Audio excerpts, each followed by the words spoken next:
Hey, what is up guys? Welcome back. So, welcome to another daily video. I usually don't make two of these update videos in a row, but I actually do have something cool to show you guys. Actually two things I kind of want to show you guys. First of all, the news has been announced that after this rebirth rotation, the next one is going to be the Mihos.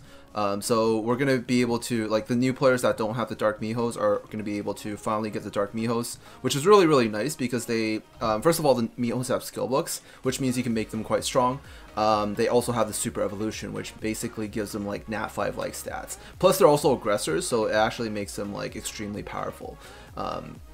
So we're gonna do two things. I'm gonna show off like kind of some of the things you can do with like multiple Dark Mihos. This might give you guys some inspiration or some motivation to try to get a lot of Dark Mihos, as many as possible in the next Rebirth Festival. The other thing is I actually went ahead and I raised something new. This is something I got a while back. It's not 100% complete yet, but it will be very, very soon. I decided to pour a lot of my resources into it because I've always wanted to raise this monster for a very, very long time, and that is my Fire Siegfried.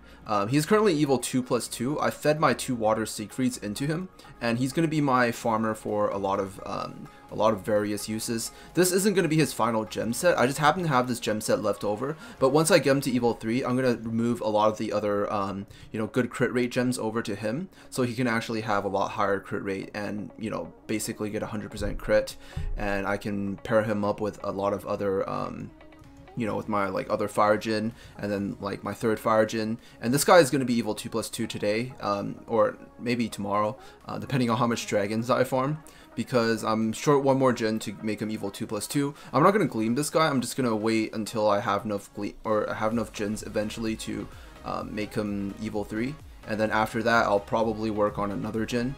And after I make this guy Evil 3, I'll probably try to get another Fire Siegfried if I can, just kind of slowly work towards that. There's also the Water Poseidon, who I think will be really, really nice for farming, but that's gonna probably take quite a while to get because I think you need like 100 soul stones to summon a Nat 5.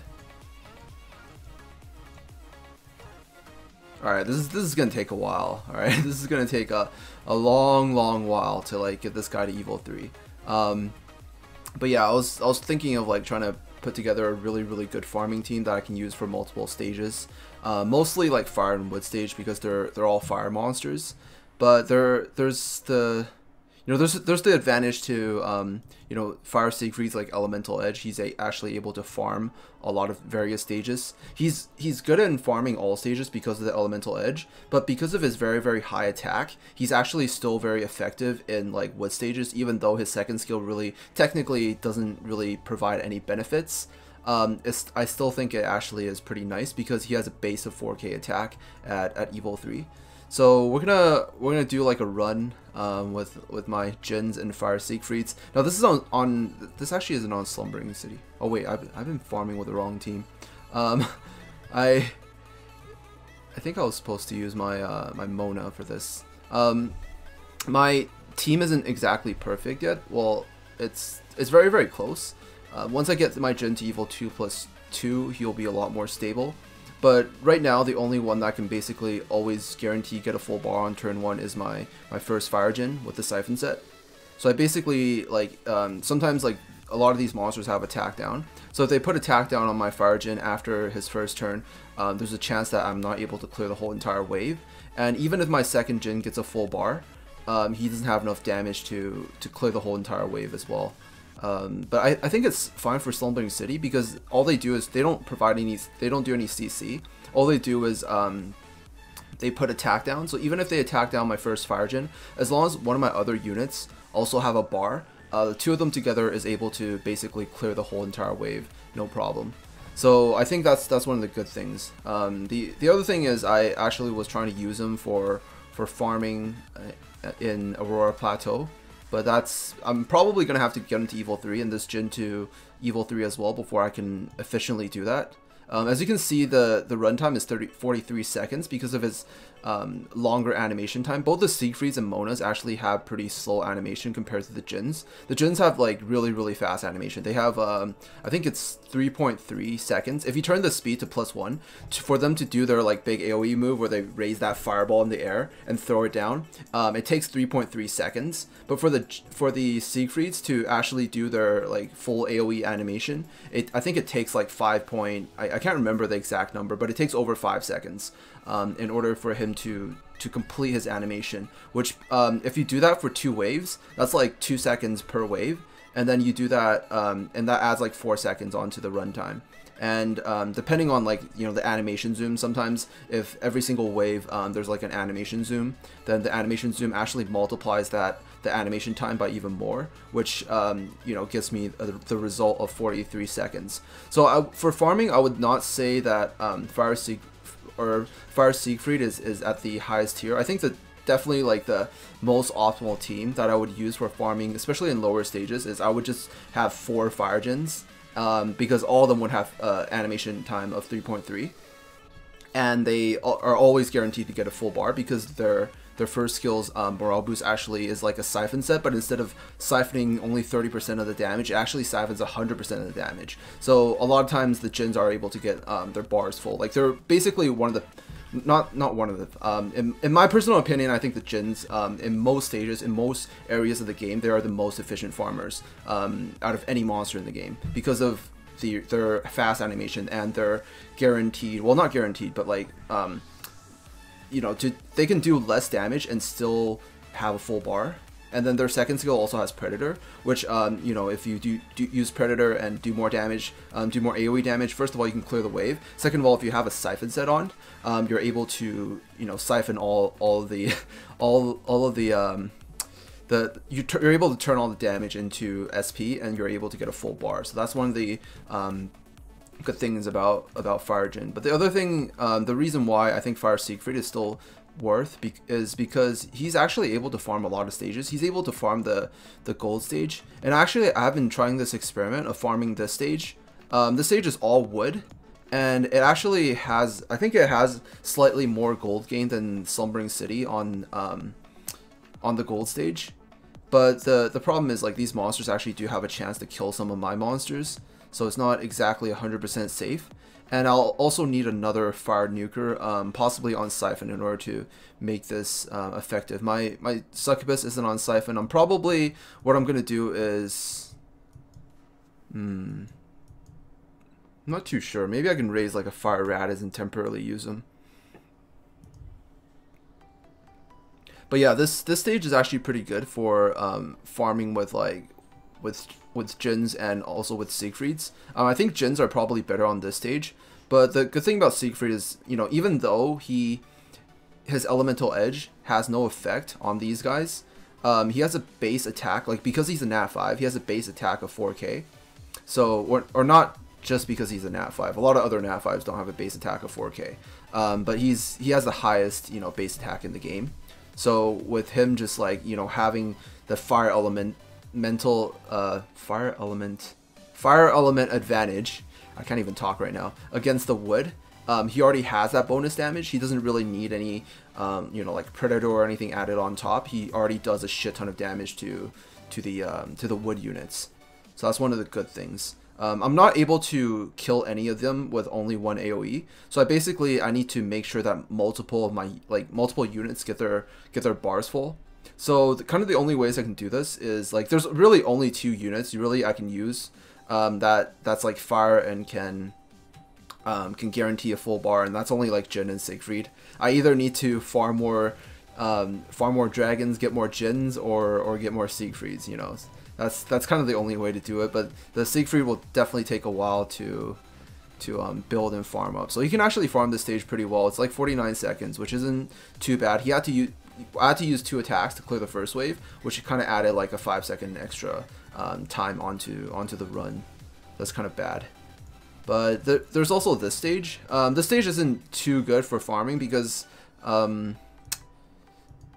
you know, most of my farmers are fire, and there's actually water monsters, and this guy's an attacker, so he actually hits pretty damn hard, especially if you ever let him get his active up. He's gonna one-shot your fire monsters, but it's a little bit risky. I probably would not farm this with this stage. I was actually trying something out with using a passive healer to make sure that they always like heal up. I was testing this out with my Dark July, but I think the Dark July doesn't actually heal enough. I think the only way I'm able to farm this stage with also using Fire Gens is if I get like an Evil 3 Water Purse.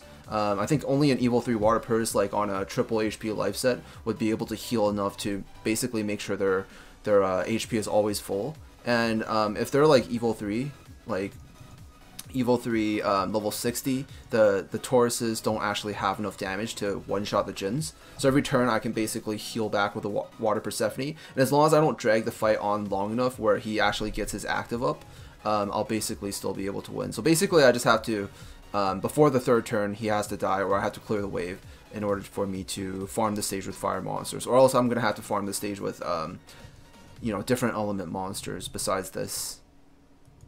Maybe in the future, if I have like 2 fire Siegfrieds, I can do it. The other bad thing is these guys are really, really tanky. So it's actually very, very hard to kill them on the first turn. I forgot the other thing. The other thing is they have Petrify, which is really, really annoying. I don't think this stage is farmable, really. It's not really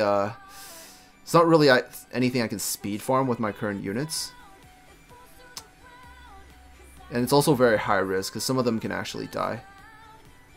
But once my Djinns start getting their full bars, things become a little bit safer, because with the 2 of them, they're able to, I think they're able to clear all the waves later on. With their Siphon, they can get a full bar, I think.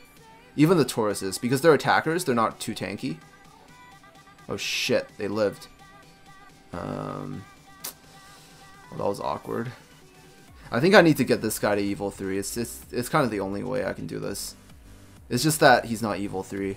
That's the only problem. It's probably going to take me another month in order to get him to Evil 3. Oh my god. Okay, this is not good. Okay, this was a fail run. Alright, this was a failed experiment.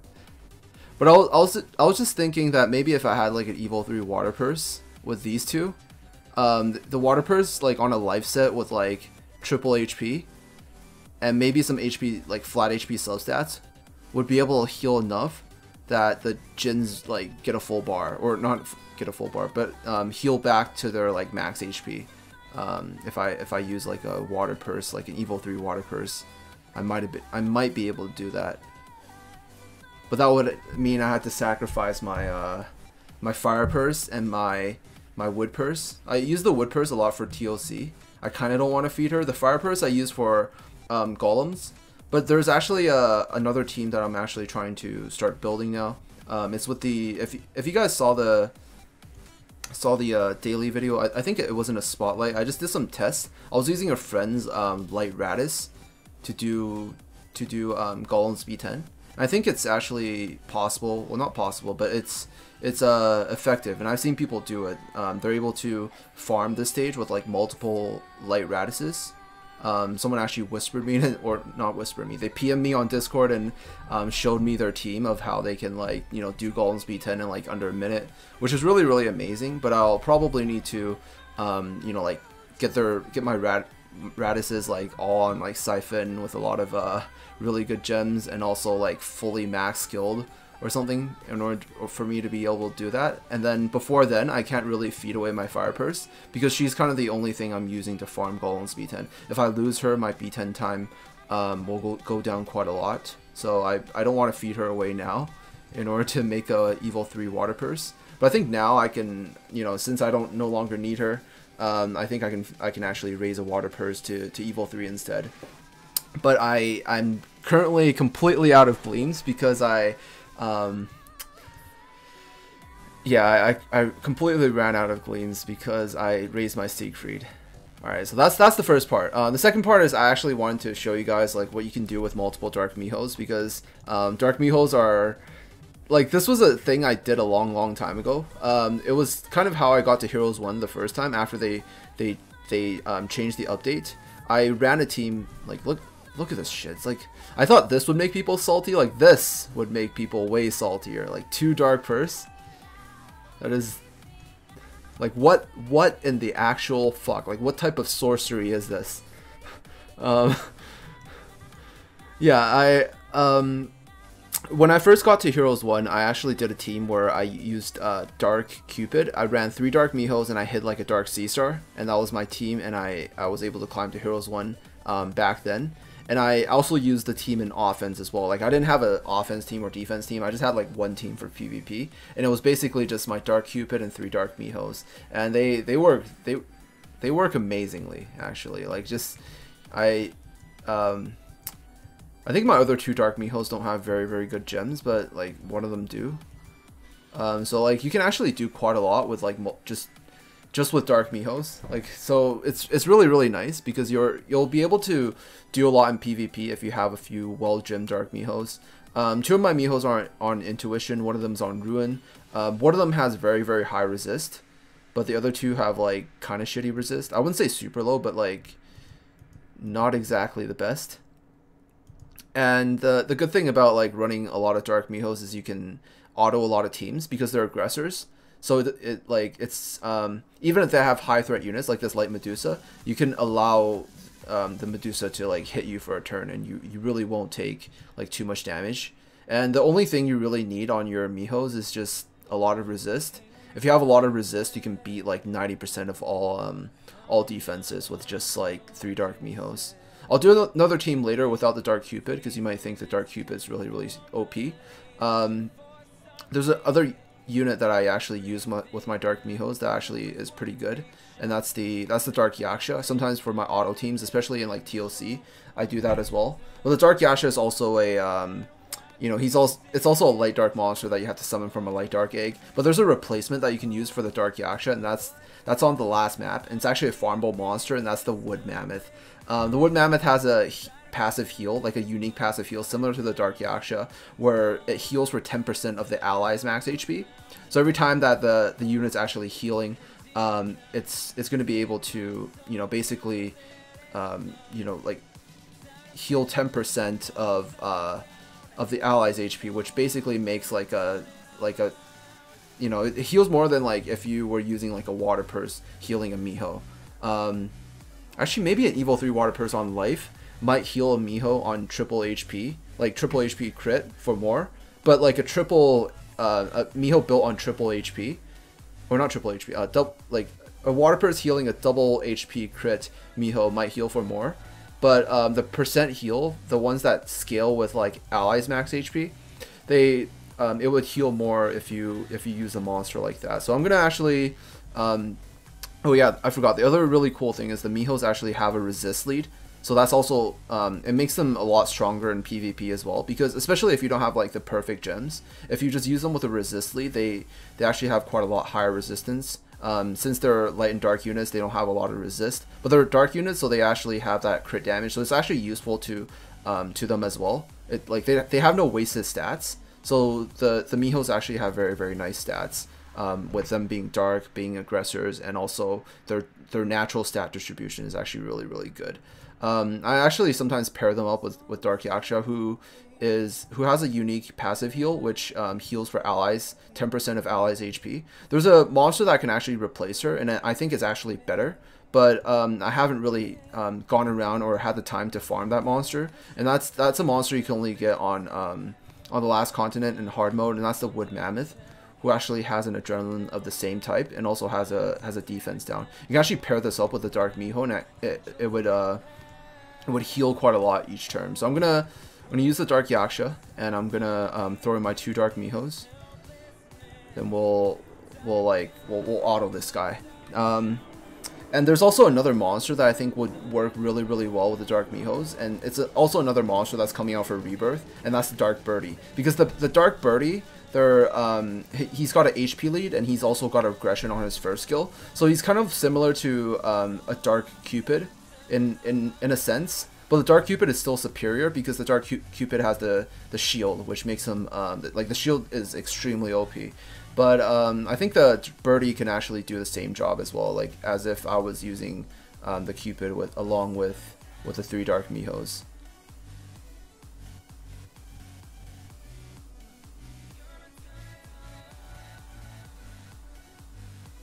Yeah, the good thing about running aggressor comp is you can auto a lot of guys, I think. That armor break is it's pretty damn nasty. Ooh shit, the silence. Please don't get silenced. Alright, we're gonna have to kill this Sarah. Oh man, I was hoping to silence like 2 of them. If this one doesn't die, I can waste another turn. Alright, nice. We're gonna kill the John, because the John actually has crit damage, with her being dark. It's actually pretty annoying. How the hell did my Yaksha get stunned? That was pure hacks. I probably would have done better if I manualed, but I'll try to full auto this guy.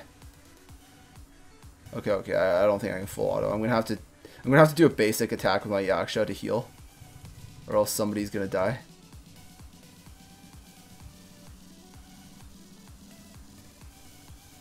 Weird. She has max resist. How is she getting stunned?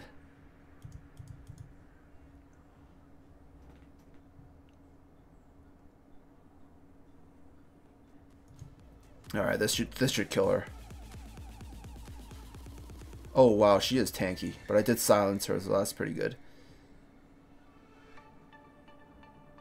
You gotta be kidding me. What is this bullshit? Alright, I think it's over now. I think we finally win. You gotta blame my other 2 Dark Mihos for not having the highest resist. I probably wouldn't worry about their crit rate as much as their resist. I think the resist is much more important, because especially with them being aggressors, you can see like how my other Miho died really fast. The real way that if you're running an aggressor comp on offense, the only real way that your aggressors can actually die is if they put armor break on one of them, or else they really never do enough damage to kill your aggressors. So that's one of the main weaknesses, and if you can avoid that, then you basically, like, you should be able to win almost every single fight in PvP. There are exceptions, like if they have like a team full of like a shit ton of pugilist gems and they just stun you like 3 turns in a row, then you have an excuse to lose at that point. But besides that, usually you will be able to win with just like an aggressor comp. So if you have like multiple Dark Mihos, you can definitely do something similar. And the Dark Birdie is also really good because it has an HP lead, so you can run the HP lead with the Dark Mihos, and then the Mihos will become even stronger. All you really need to worry about is have the Mihos with high resist, like if you can put them on Conviction, or maybe Intuition, or if you have like really good substats, you can put them on Ruin. If you have Pugilist, that also works as well. It makes them really sick, and they do really well. And you just use this team, and you can you should be able to auto most teams, and you don't even need to auto to win. Like sometimes you can manual as well. You can probably replace Dark Cupid with Birdie. It should work pretty well. It won't be as good, but because the shield is definitely stronger. But the Birdie heal could be really nice, because the Birdie has a very strong or very high like very high HP pool, and the heal is based off of his HP. So he's actually going to be healing the Mihos for even more. And then he has an HP lead to make the Mihos even stronger, so that's even better. Oh man, that armor break is nasty. And that Arthur is squishy.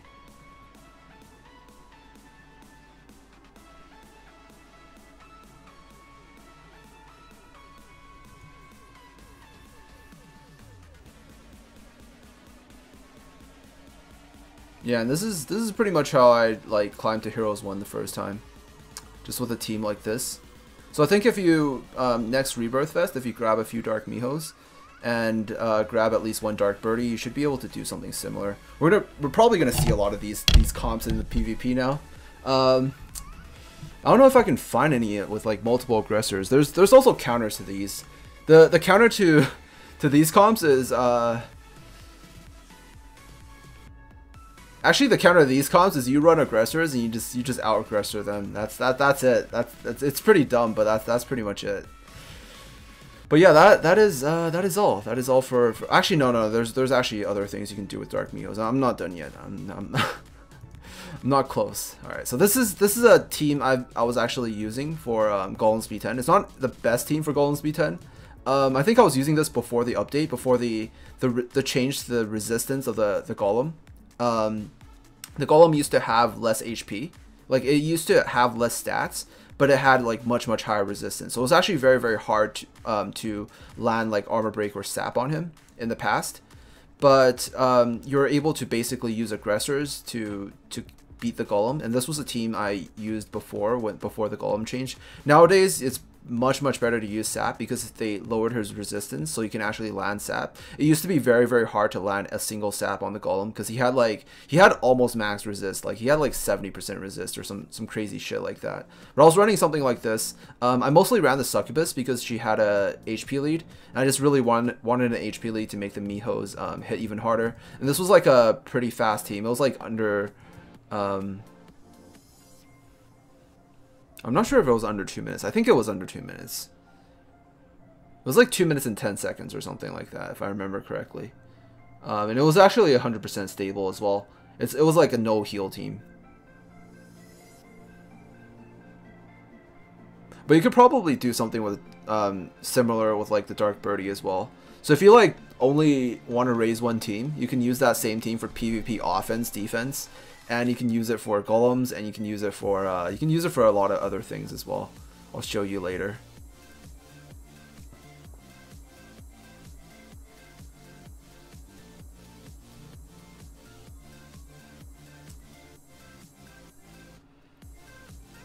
Yeah, this team was old school. This was a long time ago when I did this.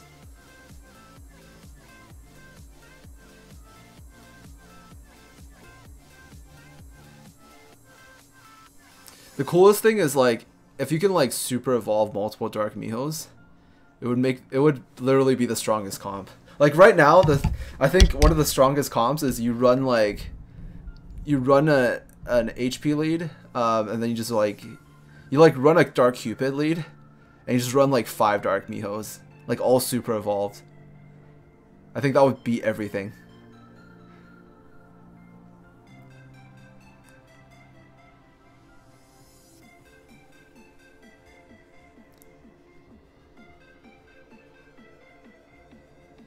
Alright, it's probably going to take 2 more turns to kill the Golem. It's not the most efficient Golem team, but it's pretty good, actually. It's not too bad. And it's really stable as well, as long as you have like pretty good gems. Because they're HP aggressors, it doesn't really matter if they armor break you. Like it won't do that much bonus damage. So you can kill the Golem relatively easily.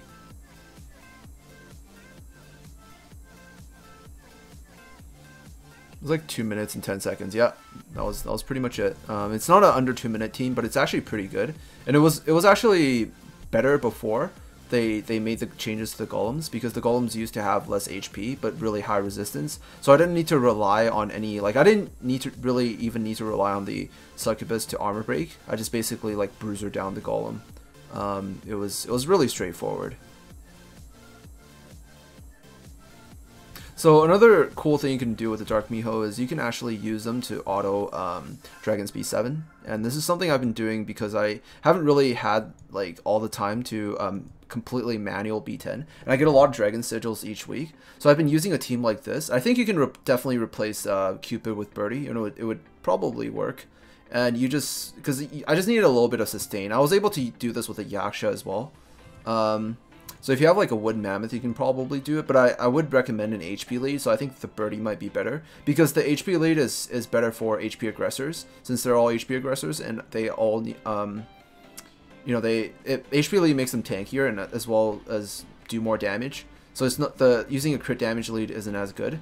And also, if you're replacing this with the Wood Mammoth, The Wood Mammoth doesn't have a good leader skill. I think it's like a recovery lead, and resistance in this stage doesn't really do anything either. So I would say just this really high HP is the best way to go.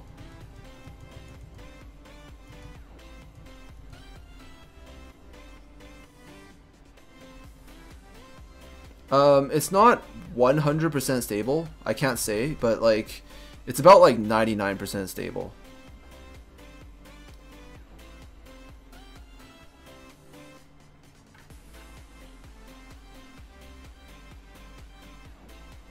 It does have the potential to win as well, like even if one of my Mihos die on the first stage, I can still do it.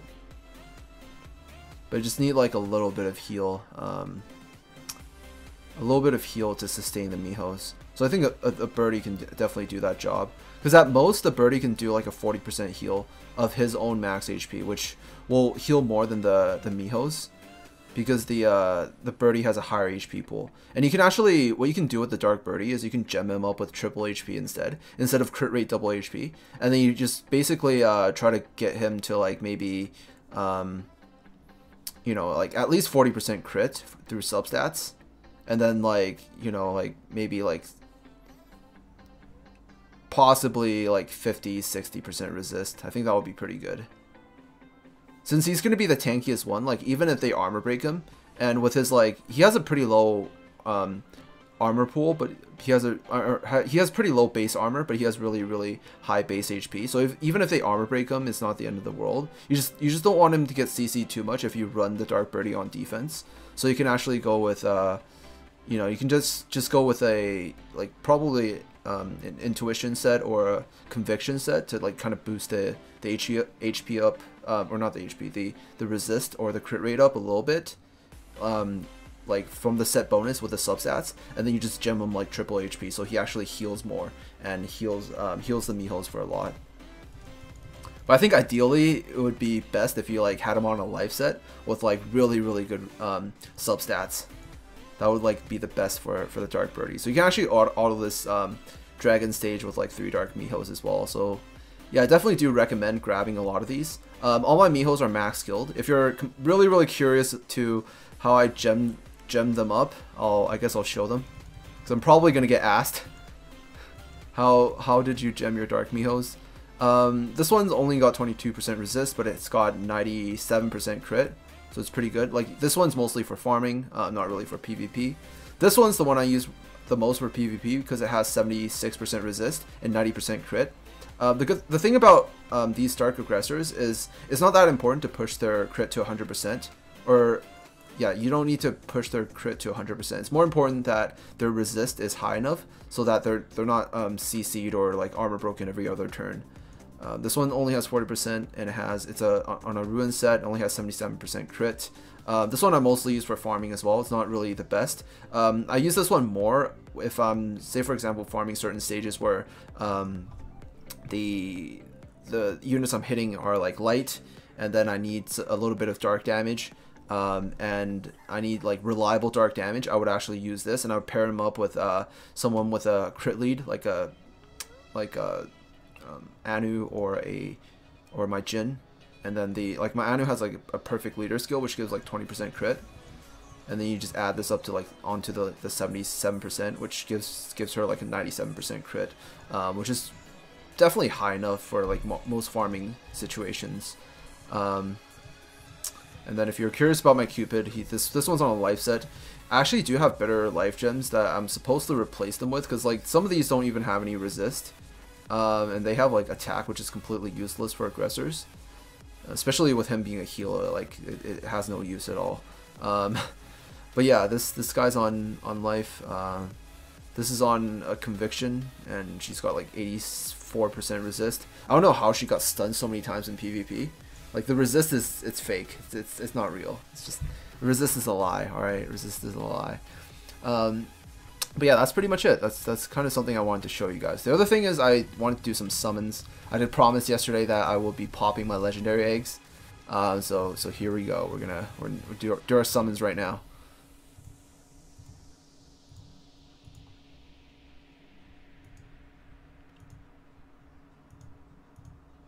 All right. We'll pop this one. See if it like at least gives me a 3-star. Nice, nice. I like it. All right, my egg luck is usually pretty bad. Usually, not always. Sometimes I do get nat 5s from these, like random nat 5s.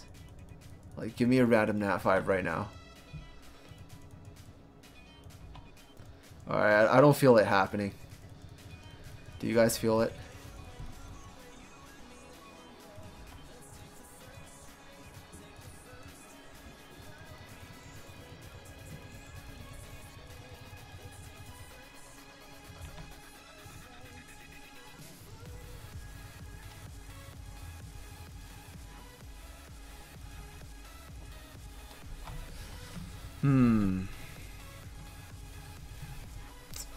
I think it's the usual. I feel like it's the usual.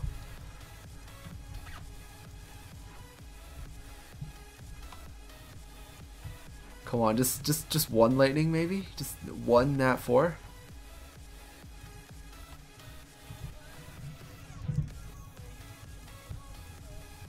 Alright, it's not happening.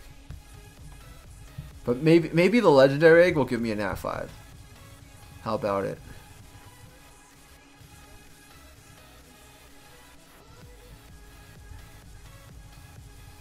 Maybe I'll get lucky with the legendary egg.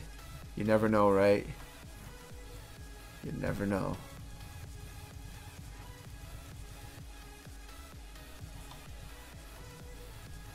Oh god, I think I'm pretty fucked.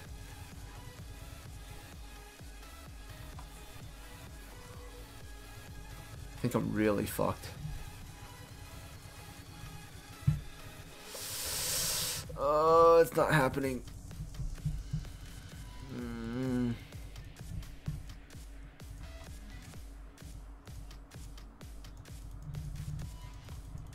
10 more eggs. Well, at least the good thing is, like, with all these eggs, I'll be able to do a few more rebirths. I want to try to hit the 30 mark before the rebirth timer ends. It's gonna end in 15 hours, so I'm gonna have to farm a bit after I summon these eggs. But these eggs will actually give me a few pulls with the rebirth. I want to see if I can get a light radius with like triple square or something like that, with like better slots than what I have now.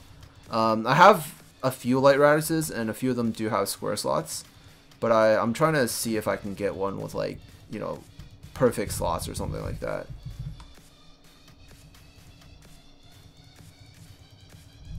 Almost seems impossible.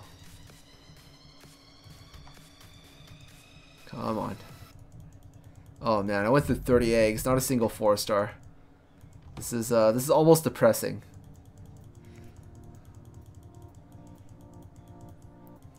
I think this is karma. It's karma for making that light Sarah team and showing it off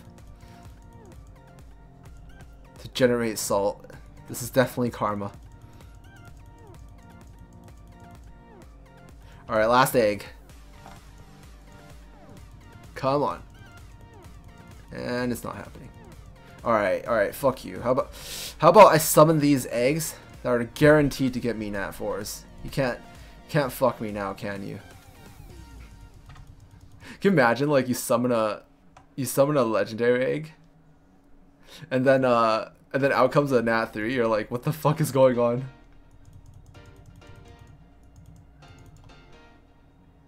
And the game's just like, karma, bitch. Maybe I can get a variant. Maybe if I'm lucky. Alright, not happening. It's alright, it's alright. That wasn't my goal. My goal was to get some fodder for rebirth. See if I can get another light radius with better slots than the one I had before. Wait, no, I don't want to feed my Otari.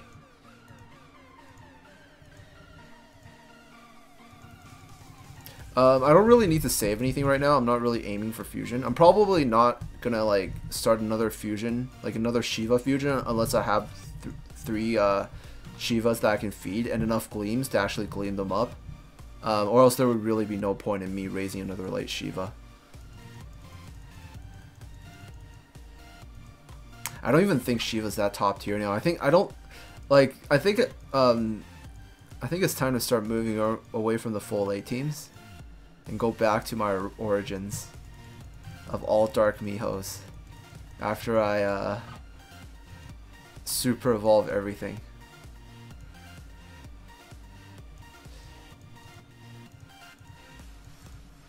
Wait, wrong, yes, this is the right one.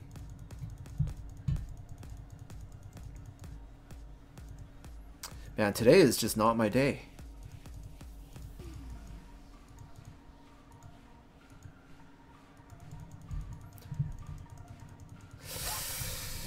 Oh, sad, man. Sad. Sad, sad life. Well, wait, can I push enough for another? No, I can't. I have nothing. All right, that's it. That's it for today's summoning. But I think it was all right. It was like, I mean, yeah, it was like the worst possible outcome possible. Like, I didn't get lucky even once, but you know, that's just how life works. That's just like, if you fuck with people, you get fucked with. So yeah, that's pretty much it. Thank you guys so much for watching, and hopefully you guys enjoyed this video. I'll see you guys in the next one. Peace out.